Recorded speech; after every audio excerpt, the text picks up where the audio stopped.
Om Namo Bhagavate Vasudevaya. Om Namo Bhagavate Vasudevaya. Om, I bow to the Lord Vasudeva. Hello, friends. I would like to read from chapter 2 of the Bhagavad Gita. O Partha Arjuna, one who has put away all desires, being wholly contented in the self, may be considered settled in wisdom.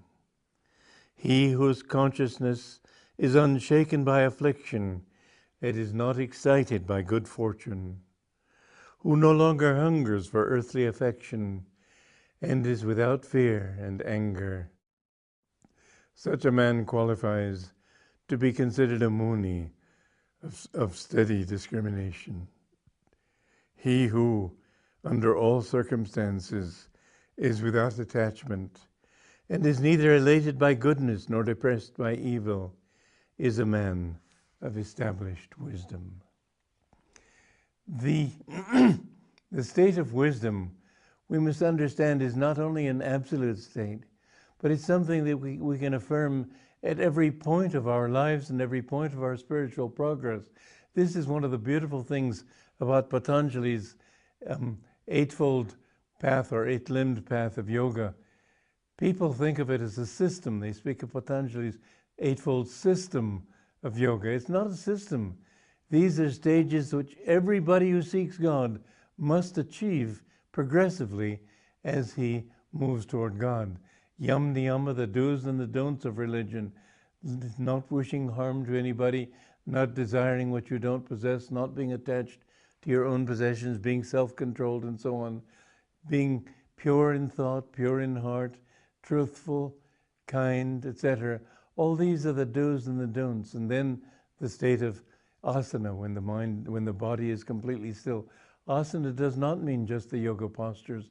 That system was invented on the basis of this simple thought in Patanjali. But what he really meant was to be able to keep your body still and with your spine erect. And this state doesn't require doing all the different poses that are a part of Hatha Yoga, which for all that is a wonderful system and very good, not only for the body, as most people think of it, but I myself have created, on the basis of my guru's teachings, something that I call Ananda Yoga, which teaches through yoga postures to affirm mental states, each one associated with a particular posture, so that you understand the influence of the body on the mind and the mind on the body. And then comes pranayama, which means control of the energy and the withdrawal, the ability to withdraw that energy from the senses, the sense telephones, as my guru used to call them. And then pratyahara, which is the interiorization of the mind, so that not only is the mind no longer seeking outwardly, the energy is withdrawn, and finally your mind is turned within. And only then can you really meditate. You have dharana, which we can say is be able to concentrate one-pointedly on, let us say, the sound of Om inwardly, or the inner light beheld here. And then comes dhyana, which is true meditation, merging in that.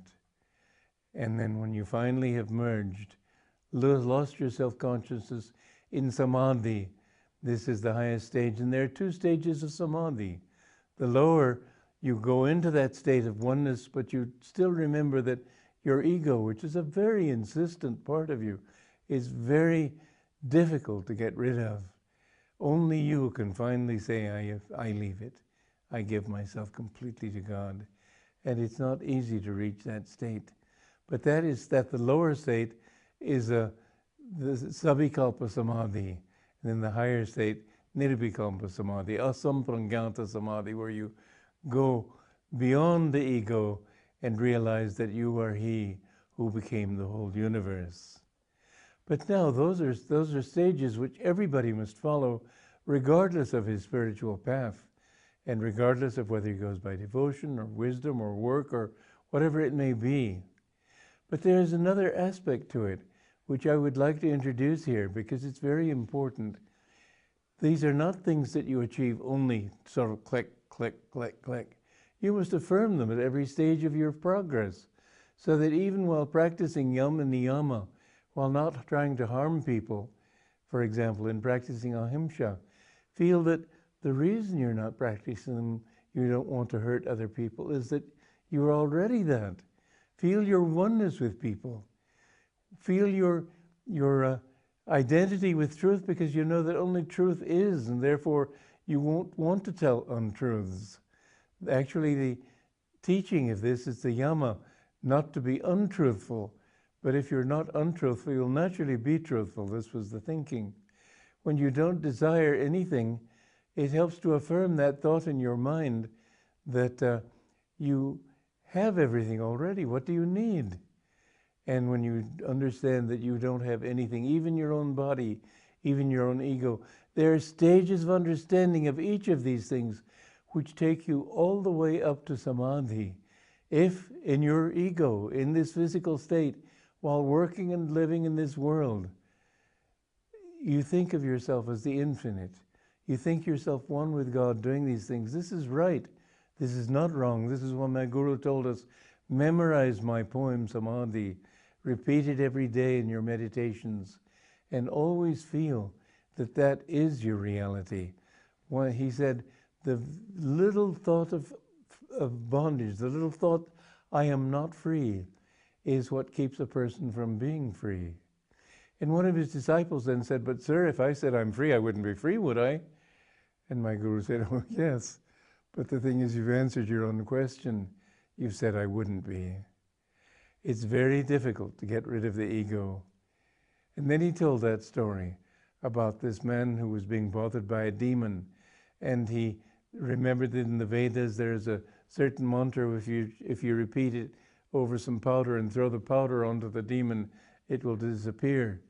And so he did this and said his mantra into the powder and threw it on the demon. And the demon laughed. He said, before you could even say your mantra over the powder, I myself got into the powder, so how could you affect me? And that is a symbol. It's not a true story, it's an allegory. True, maybe, I don't know, but the allegory is this, that the very ego with which you are trying to dispel your ego is already infected with the very disease, the very delusion you're trying to get rid of. And this is why it's so difficult to get out of ego. That's why there is a definite need for a guru.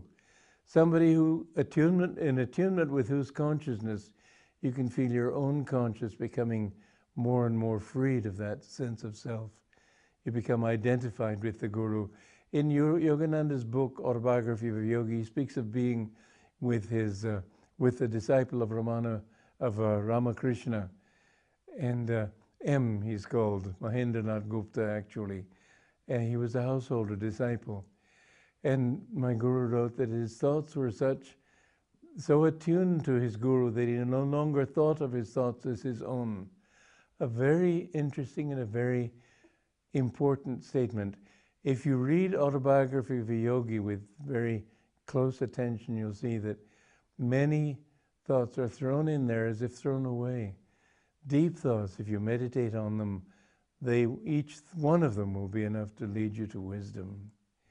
And this attunement with the guru, and feeling that it's his thoughts, this is what I do with my guru. I don't think of myself as doing these things, he's doing it. And the more I do that, the more I find that it is he doing it through me. And I have only to ask a question, I know the answer. It didn't come from me, didn't come from studying, he gave it there. Having a true guru is the greatest blessing, Shankara said, in the three worlds, the causal, the astral, the physical. Because ordinary teachers help you to become good at what they're doing, but a teacher, a true guru, helps you to become one with himself. And what he is, you become one with the infinite. And so, one who has put away all desires, the guru has no desires. Think of yourself as being like the guru. But you do have desires in this world. This is the nature. This is why you come back to this world. So what are you going to do while you have these desires?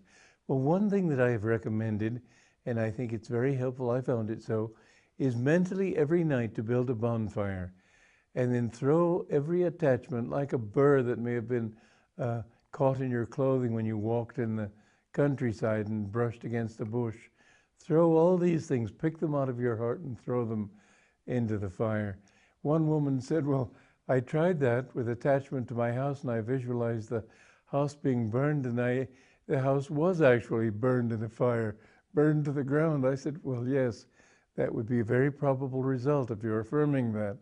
What you must do is not affirm the burning of the house, but the burning of your desire for that house. That's more subtle. But you will find that if you can do that day after day, there will come a great sense of freedom. I'm not loaded. I remember my father, I was saying to him one time that people aren't happy. He said, nonsense, I'm perfectly happy. Well, he didn't know what the meaning of that word perfectly was. He was happy because he wasn't in the hospital. His last year of life was very unhappy because he was very ill. This kind of happiness is fragile. The divine happiness is not. When you have no desires, then you have no fears. And so it is that any time that there is something that you fear, think about having that fear fulfilled. Whatever it might be, people might butcher you, they might put you in prison, they might try to get your mind in that frame where if it happened to you, which it might, there is no horror in this world that is not possible to man. And who knows when karma can strike it? It can strike like that, from one moment to the next. Always keep that thought in mind, but keep in mind also the thought, could I accept it?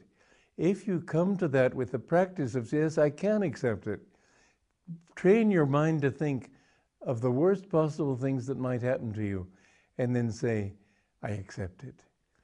Burn it up in the fire, give it to God. Realize that you aren't this body. You can become wise in this way too, not by having just a vision of God that forces you to that. Well, it doesn't force you, but it certainly makes it impossible for you to think that this world is real. But think of it that way even now when it seems so real to you. Affirm these realities. As Shakespeare said, affirm a virtue, though you have it not. This is not hypocrisy. If you affirm, there was a woman, my guru laughed in telling the story. She had read in the Bible that if your hand offends you, cut it off. So she found herself stealing with the right hand. So she actually cut her right hand off. Then she began stealing with her left hand. It's the tendency you've got to get rid of, not the outer form. But if you get rid of this tendency, and if you face the worst thing that could happen to you, you'll gradually prepare your mind so that when things happen to you, you can take them. But in fact, it will bring you to that point where even if it doesn't happen, you'll feel more and more free in your heart. This is why I myself practice. I don't recommend to others when I go to the dentist. I just don't think of this body, of this moment, of this tooth, of this pain. I just don't think of that. I accept it. And I find that that's a very good practice for accepting worse things. I remember one time somebody said to me, because I've written a lot of music in my life, and somebody said to me, well, you can afford to write happy songs, you've never suffered. I said, it's because I have suffered and learned the lesson of suffering, that I have a right to write happy songs. You must understand that the more you are detached from everything, when you eat, think that He is eating through you.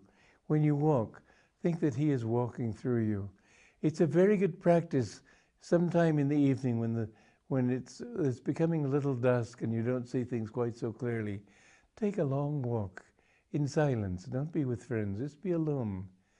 And just feel that as your body is moving, it's His energy that is moving your body. Every thought that you have, share it with Him.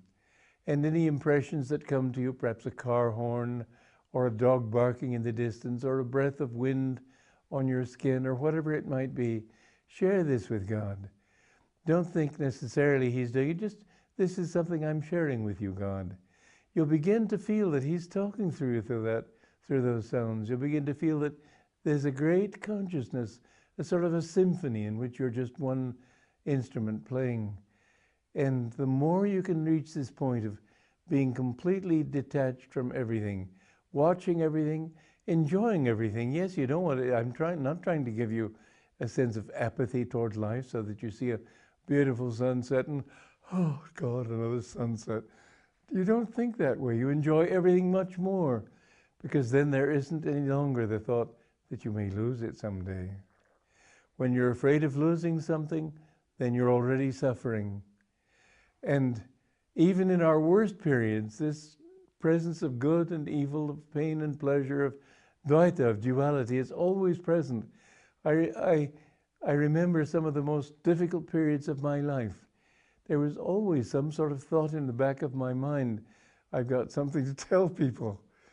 It's what gives spice to your life. I was at a concert in Carnegie Hall in New York, and I had a little dictation machine, and I thought I'd try to see if I could pick up, even though it was only a dictation machine, the symphony being conducted.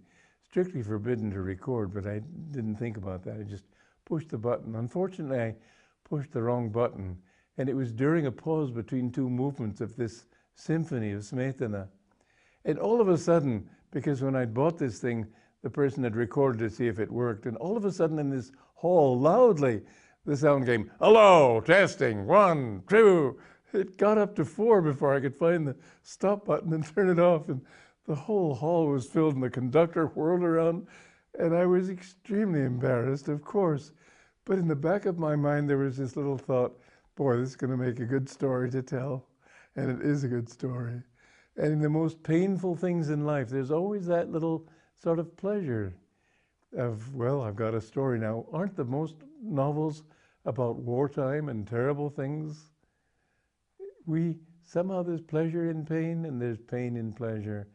Everything is a dual thing. Remain detached, and you'll find yourself, you can enjoy everything, because everything is just a part of the great show of God. Joy to you.